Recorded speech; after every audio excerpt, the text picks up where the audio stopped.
Alrighty, welcome again. My name is Omar Abumayel and this is my GoPro YouTube channel. Today I'm going to be talking about letting go, 3 techniques explained in 3 easy steps with Omar Abumayel. Comment, subscribe, and like to my video, and let's get started into this video. A lot of people mention letting go, and you just have to accept, you have to breathe into it. It's pretty vague. There's fairly no practicality in the spiritual world. So let's break it down in this practical, logical way. Be aware of what you want to let go of on a macro level. What this means is identifying the gold that's completely outside of your awareness. There's what you know, and there's what you don't know, and there's what you don't know that you don't know. That is on the macro level. This is done through different exercises, processes. This has been done here. It's been proactively triggering yourself. Action, trigger release formula. Here's what triggers me. Let's dive into it. A pattern that's been running me for some shadow questions. Let me dive into that. That's the macro. Now, during the actual process of letting go, the micro, once we zoom in, this is done through mindful-based meditation. Now, you all hear meditation that's pumped in the mainstream, and you think there's only one way to meditate, and put your headphone on and spot on the wall. But you sit down and look at your thoughts. You sit down for 20 minutes, or you repeat a mantra and you repeat it again and again and again. Do those practices help? Of course. And it's much better than doing nothing. However, the approach that we take here, if you want to take and generalize and take the 2 mainstream style, one is concentration based, which is which run away from your problems. The other, which is mindfulness, is focusing directly on your problems. Once you view it through this lens, it's very shocking to see how much mainstream meditation is on the same page, even focusing on the now, which I love the work of Eckhart Tolle. Huge mentor, idol, I respect him tremendously. However, in the way he articulates his thoughts and the way people misinterpret his thoughts, people try to chase presence. And they're like, let me just focus on the now, focus on the now. What happens if you focus on concentration on the now? If that's all you bring into your awareness, your problems fade away temporarily, no? So it is very healing, but does that ever get to the cause? No, because what happens when you stop focusing on the now, you're right back into it. If I told you all to focus on this remote, on this Apple TV remote, look at the room around, take a good look, and just look right here. Concentrate right here. The tip of the remote. Do you see it? Locking in on it? What happens when the more you concentrate on the tip of this remote? Do you see the walls as much as before? Do you see the environment as much as before? Or do you just see the tip of the pen? Take it away? Oh my God, I'm back in the environment. That's what people do. People focus on the now, focus on the now, focus on the now. Mantra, mantra, mantra. Spot on the wall, spot on the wall. Great, but as soon as you stop, you're back in the day-to-day grind. And again, a great practice, but it doesn't get to the cause. But if you've been doing a lot of concentration-based meditation, that is huge because it will help you in mindfulness. To be clear, mindfulness meditation is not focusing on the remote, but everything that's pulling us away from the remote. We don't chase presence. We ask ourselves what is getting in the way of presence. Bring your awareness to that, to your problems. Let go of that, and then presence is just the default. It's not something you chase and pursue. It's you realize it and attract it. And now within mindfulness-based meditation, there's a lot of intention and concentration. So those meditation concentration skills will transfer over, but the whole process is different. One is running away from one, and one is diving right into it. And we're going to be diving right into it. And so that's a practice that I'm going to be taking you all through right now.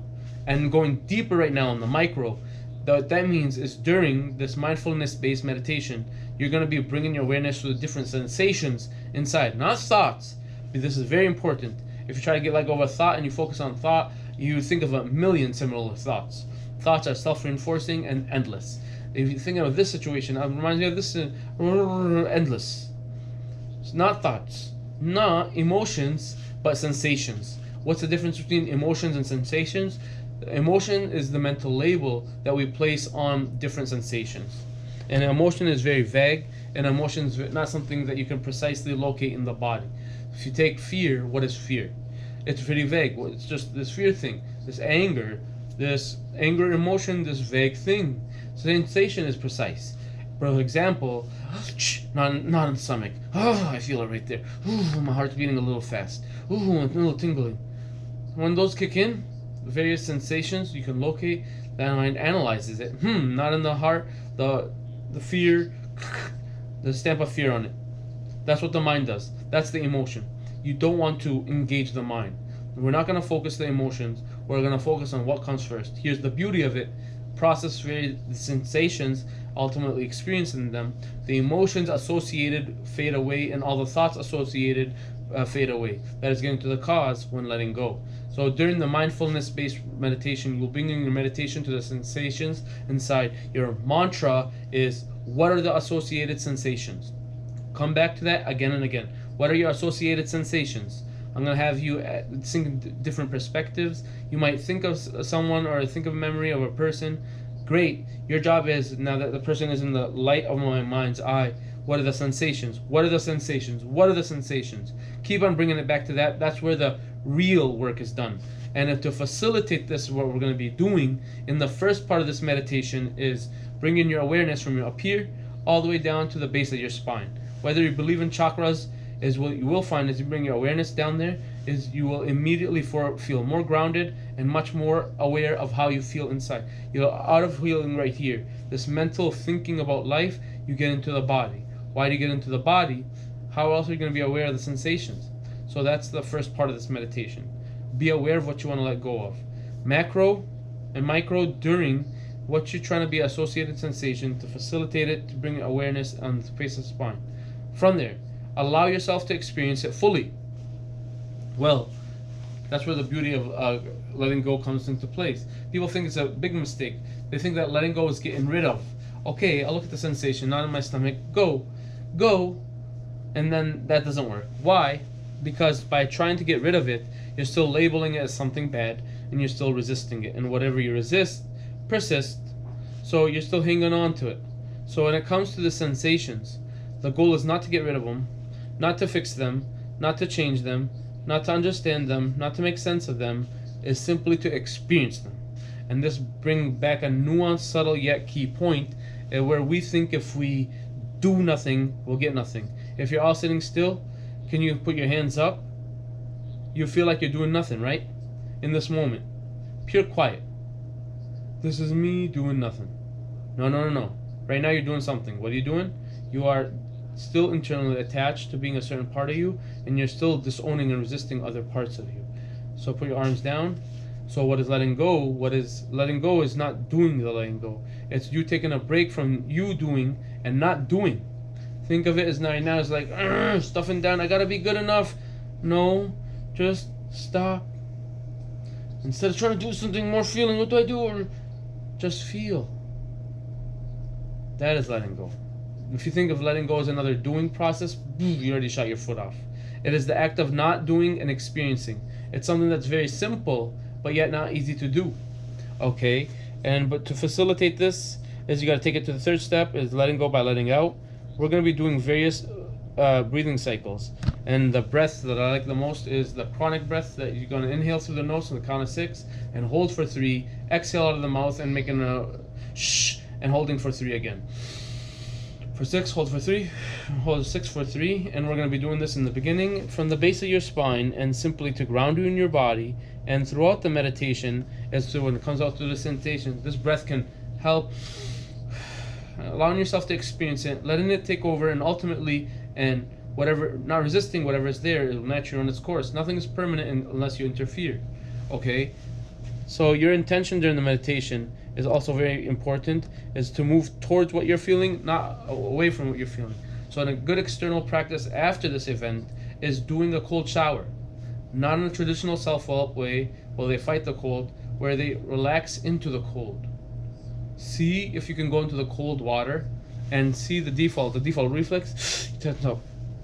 Sensations of cold, default reflex resistance. The same as sensation you've been stuffing down, get triggered, bring them up, default against. So you can actually practice as an external tool in the cold showers, relaxing into it. And you'll probably go back and forth, it's cold, deep breath. That relaxing intention is the approach you're going to have to take during this meditation. Things come up into your awareness, you're going to guide through it, stuff it down. You're going to have to remind yourself, no, relax into it. 6-3 breath can facilitate this tremendously. The way I visualize it, so there's a lot of visualization service. I'm really triggered. Instead of stuffing it back down, on the inhale for 6, I'm going to open myself up to it. And I'm going to be like, I'm going to hold for 6 and hold for 3. On the exhale, if you're swimming in a pool and you want to push yourself underwater, it's like the act of surrender. That's the approach with surrender. and I sink into it. I fully surrender. I let him take over and hold for 3 again. So it's opening up, feeling, and not getting rid of. And this here is the final catch. You can't fake this. You can't be, I'm gonna feel you to let go of you, because then you're still resisting. So you have to reach that point where you're 1000% okay with it for being forever. Only then will it finally run its course. And it's important to finally understand what gets triggered, what's there, wants to run its course. It wants to leave. You don't have to push it out.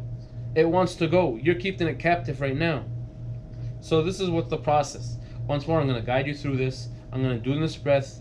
The reason that I will always make a shh with exhale is I would make a sound. What really helps loosening up your moving inner blockage. With this breath, guess what? Does it work if you do 6, 3, 5, 1? Yes or no? No. It has to be 6. Of course. So don't get attached to this technique. The only reason we're doing this is to facilitate these steps. That's it. The same with the position that I'm taking. Plan face down, neck straight. Why? Simply because it's supposed to give you that feeling of grounded. Is you're going to handle a sensation. If you lock up and you go like this, so even there, whatever you can communicate is subconscious. I'm ready. I got this. Okay, breathe. The better.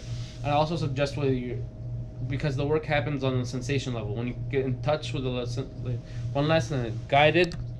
Personally, at home, I don't guide myself because I just want to feel. And one last word of caution here. It's very possible the favorite catchphrase of resistance in this type of meditation that your mind's going to tell you, this makes sense, let's go. You start diving in and nothing's there.